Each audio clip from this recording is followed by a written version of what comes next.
So in general in the population, yes, if anybody has any symptoms, and we're being quite free with that. So it doesn't have to be cough and fever. It can be any of the myriad symptoms that can be, we now know, related to COVID-19. So yes, we have a low threshold for testing people, but we also know this test is not valid, and none of the ones that are out there, whether they're in the black market or whether they're ones we're experimenting with, are perfect. And in particular, we know that they're not very accurate, or not as accurate as we want them to be early on in symptoms, or when people have no symptoms at all. So we know now that we have a low prevalence. So that means not many people, maybe 1 or 2% of people in our community have this virus at most.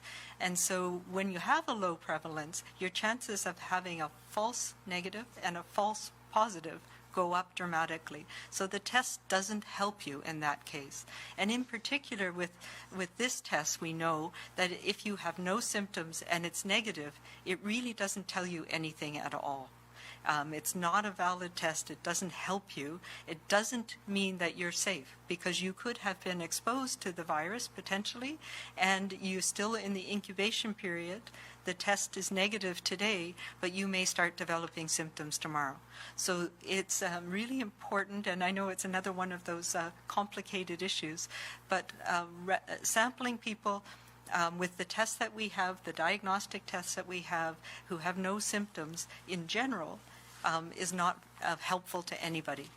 We do asymptomatic testing in situations like outbreaks, where we know that there's been close contact and exposures, and there's a higher probability that somebody might be early on in their symptoms or pre-symptomatic or may not be noticing it. And so, for example, we've tested everybody in the prison setting.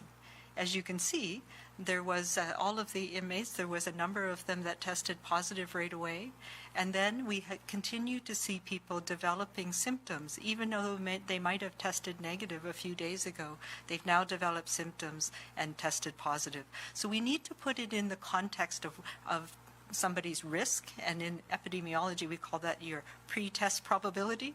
So if you've not been around anybody and you don't have any symptoms, your pre-test probability is very, very low, and the test is not very accurate in that circumstance.